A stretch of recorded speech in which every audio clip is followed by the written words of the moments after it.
जय हिंद मेरे भारतवासियों।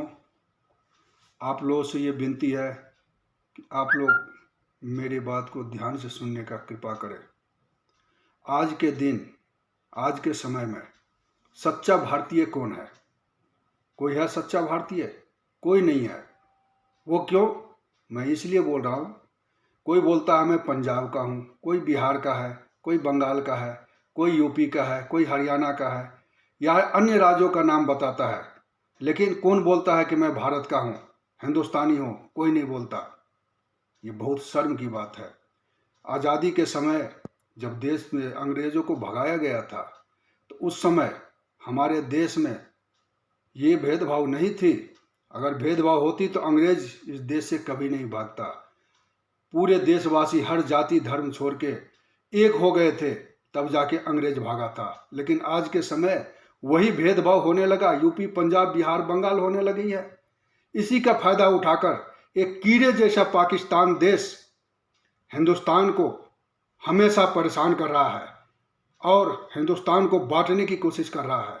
मेरे देशवासियों, आप लोगों से विनती है, मैं तो एक छोटा सा देश का आम का पब्लिक हूँ और बहुत चोट लगता है जब सुनता हूँ कोई जाता है बोलता है मैं बिहारी के नाम पे गाली देता है, पंजाबी के नाम, कहीं भी किसी भी राज्य के नाम पे, क्षेत्रवाद के नाम पे कोई जाता है तो उसको गाली दिया जाता है। खासतौर से बिहार वाले को ज़्यादा गाली दिया जाता है। लेकिन उस समय जब उस बिहार के लोगों को दर्द होता है, कोई नहीं समझता है, क्योंकि हमारे देश में हमारी साथ भेदभाव होती है। यही है इंसाफ।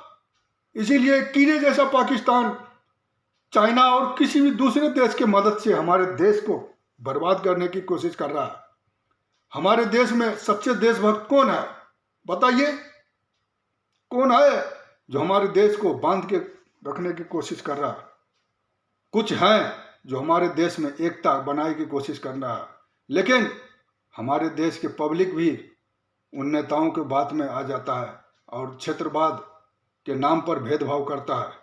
आज के समय में सच्चा देशभक्त जनाब असरुद्दीन ओवैसी है, जो राजनीति एक तरफ, लेकिन जब देश की बात आती हो तो उन्होंने साबित कर दिया कि हमारे देश में, पूरी दुनिया में हमारे देश में एकता से बढ़कर और कोई नहीं है। हमें कुछ बोलने में लड़खड़ा जाते हैं क्योंकि मैं भावुक हो गया हूँ, इसलिए आप लोगों से क्षमा चाहता हूँ। और मैं जनाब ओवैसी को नमस्कार करता हूँ कि उन्होंने हर स्थिति में साबित कर दिया कि अपनी राजनीति भेदभाव एक अलग है, लेकिन जब देश की बात हो तो सबको एक हो जाना चाहिए। जय हिंद।